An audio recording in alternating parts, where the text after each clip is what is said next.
नमस्कार दोस्तों, the quant plus YouTube channel में आपका स्वागत है। रेलवे के आने वाले सभी एग्जाम के लिए complete maths previous year question के सीरीज में आज का क्लास घातांक और करनी का चौथा क्लास है। इससे पहले वाले क्लास में अब तक 4 चैप्टर और इस चैप्टर के 3 क्लास कंप्लीट हो चुके हैं।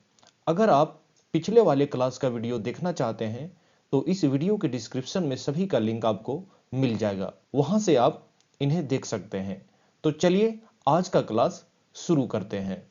16वां नंबर प्रश्न है, ये एक्सप्रेशन दिया गया है और इसका हमें वैल्यू निकालना है। आप यहां पे देख सकते हैं, ये जो पहला टर्म है दशमलव में दिया गया है, यानी 0.04, और इसका हमें वर्गमूल निकालना है। दशमलव वाली संख्या का वर्गमूल हम लोग कैसे निकालते हैं, यानी कि आपको क्या करना है, यहां पे दशमलव जो दिया गया है उसे आपको अभी कुछ देर के लिए भूल जाना है। हम इसे मान लेते हैं कि 4 है, ठीक है। और 4 का वर्गमूल हमें पता है कितना होता है, 2 होता है।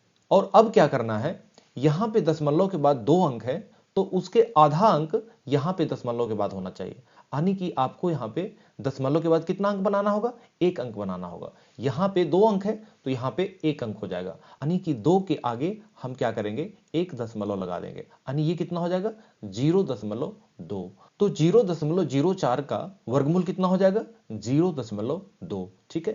प्लस अब हमें कितना का निकालना है, 1.44 का। तो यहां भी आपको सेम काम करना है, यहां पे भी दशमलव को आपको भूल जाना है, यानी 144। 144 का वर्गमूल कितना होता है, 12 होता है, ठीक है। आपको 1 से लेके कम से कम 30 तक का वर्ग आपको याद रखना है, ठीक है। अगर वर्ग याद होगा आपको तो उसका वर्गमूल निकालने में आपको इजी हो जाएगा।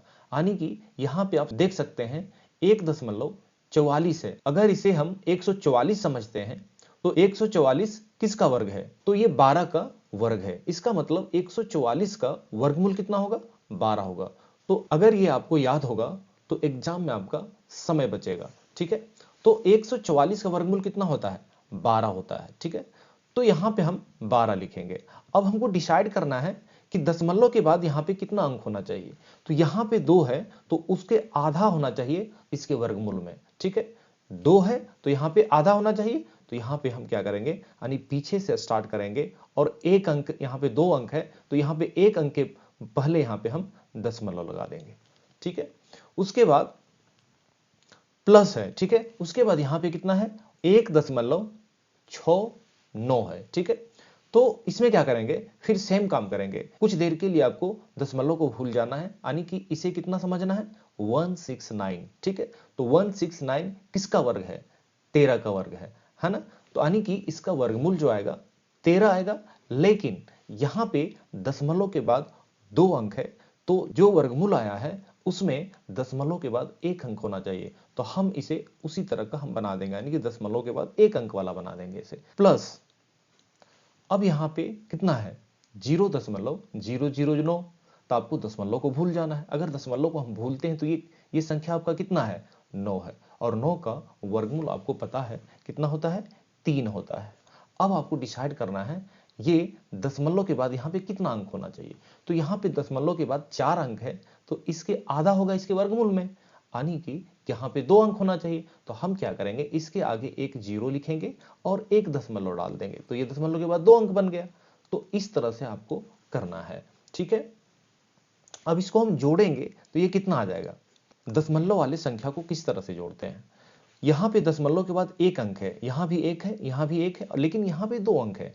तो आपको क्या करना होगा, सब में आपको दशमलव के बाद 2-2 अंक बनाना पड़ेगा, यानी कि यहां पे एक 0 हो जाएगा, यहां भी एक 0 हो जाएगा, यहां भी एक 0 हो जाएगा। अब आपका दशमलव के बाद 2-2 अंक बन गया। अब इसे आप जोड़ सकते हैं।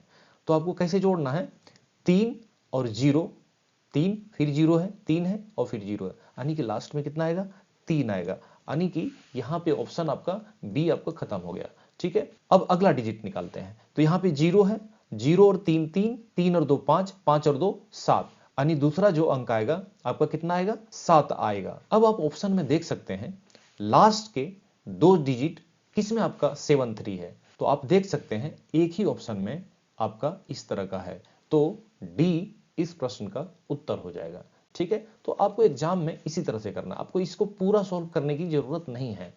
ठीक है, चलिए अगला प्रश्न देखते हैं क्या है।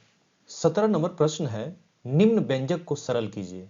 ये वाला एक्सप्रेशन दिया गया है, इसे हमें सॉल्व करना है। यहां भी आपको सेम काम करना है, दशमलव वाली संख्या का वर्गमूल निकालना है। तो आपको दशमलव यहां पे भूल जाना है, यानी ये आपको कितना समझना है कि 25 है। ठीक है, तो 25 का वर्गमूल कितना हो जाएगा, 5 हो जाएगा। ठीक है, उसके बाद हम क्या करते हैं, दशमलव के बाद यहाँ पे 2 अंक है, तो यहाँ पे दशमलव के बाद कितना अंक होना चाहिए, 1 अंक होना चाहिए, उसके जस्ट आधा होता है वर्गमूल में।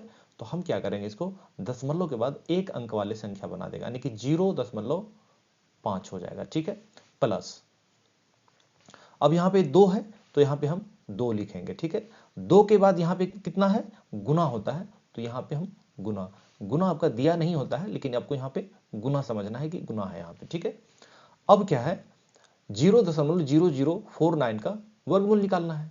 यहां भी सेम काम करेंगे, 0.0049 को हम 49 समझेंगे। ठीक है, दशमलव को यहां पे हम भूल जाएंगे।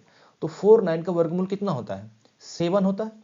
और आपको पता है कि दशमलव के बाद अगर यहाँ पे 4 अंक है, तो जो इसका वर्गमूल आएगा उसमें 2 अंक होना चाहिए, जस्ट इसके आधा होना चाहिए, यानी कि हम इसे दशमलव के बाद 2 अंक बना देंगे, यानी कि एक 0 लगाएंगे और यहाँ पे दशमलव दे देंगे, यानी 0 दशमलव, ये क्या हो जाएगा, 0.07 हो जाएगा। ठीक है, माइनस, उसके बाद क्या है, 0.3, ये रूट के बाहर है, इसका मतलब ये गुना में है, यानी 0.3 गुना, अब यहाँ पे 0.09 है, तो सेम काम यहाँ भी हम करेंगे, दशमलव को हम भूल जाएंगे, और ये अब आपका कितना बन गया, 9 बन गया। तो 9 का स्क्वायर रूट कितना होता है, 3 होता है।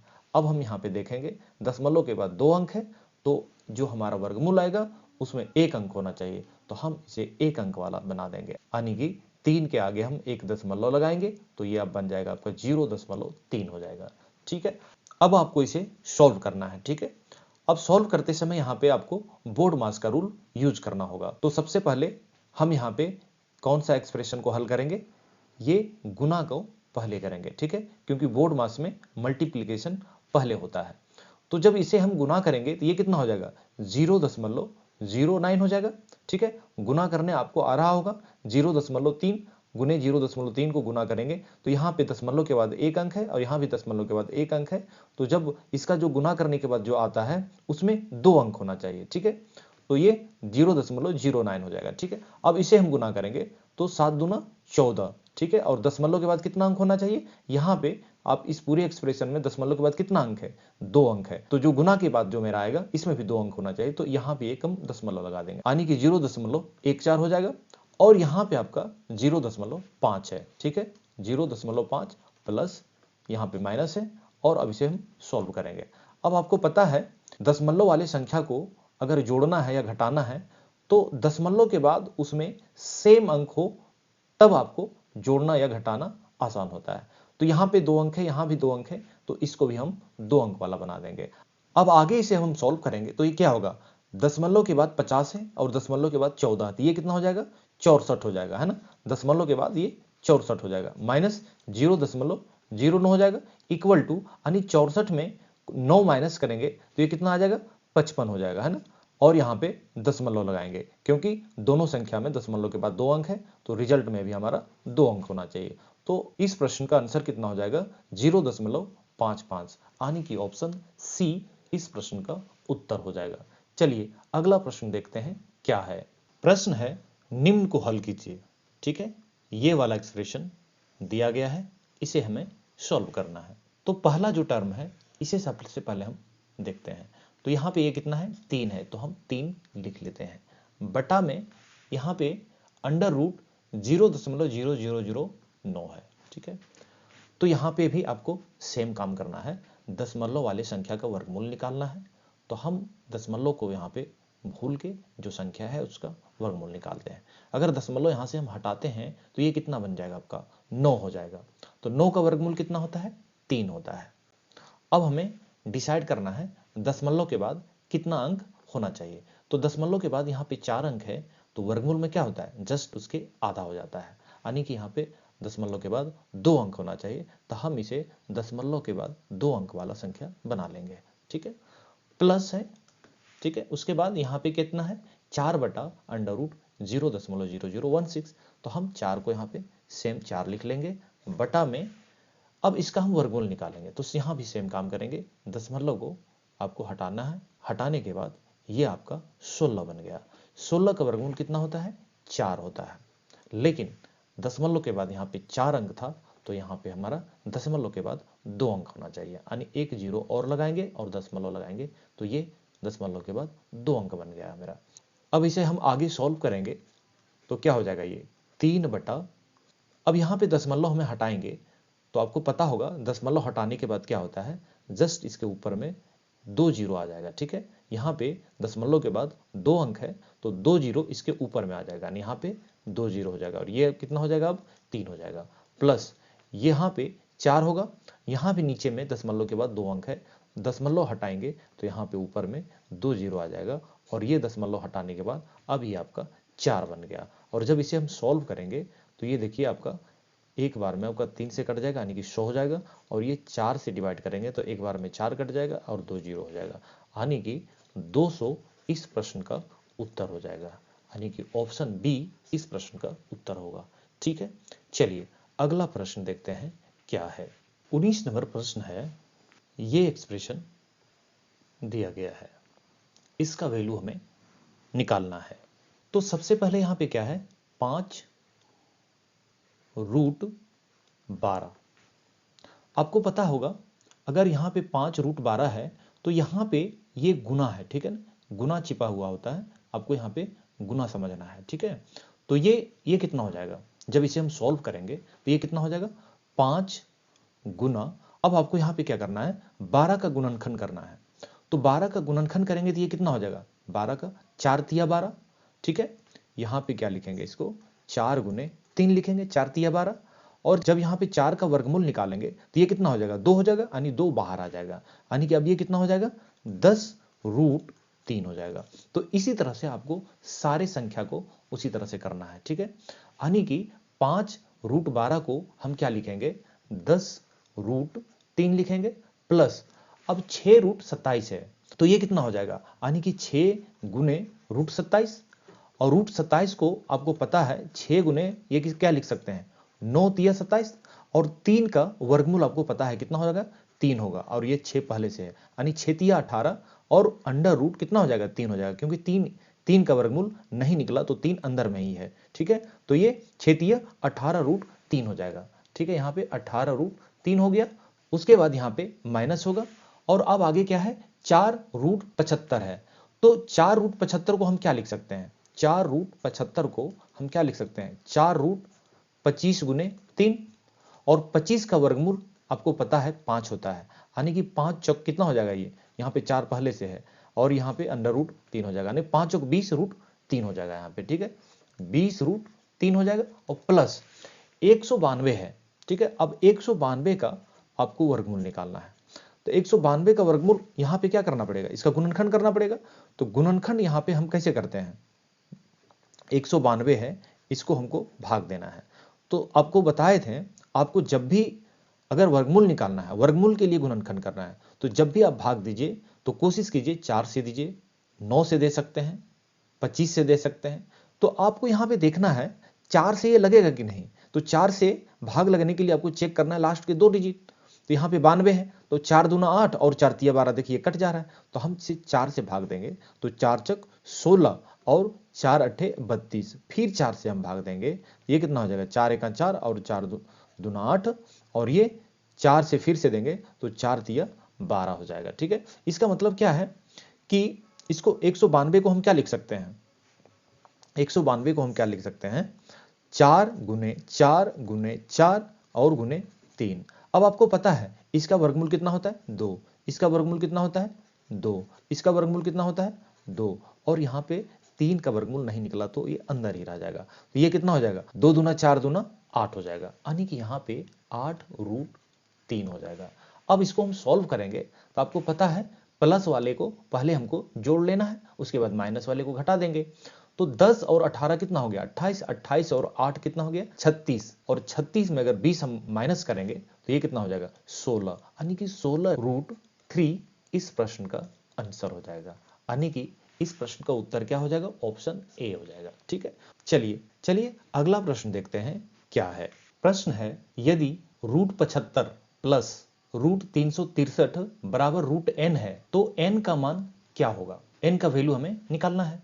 अब आपको पता होगा अगर √x है और √y है तो इसे हम अगर जोड़ना चाहें तो क्या ये जोड़ सकते हैं, हम नहीं जोड़ सकते हैं, क्योंकि यहाँ पे x है और ये y है, तो ये बिल्कुल अलग अलग है। ठीक है, रूट के अंदर अगर सेम वेरिएबल होता है तभी हम इसे जोड़ सकते हैं, अदरवाइज हम नहीं जोड़ सकते हैं।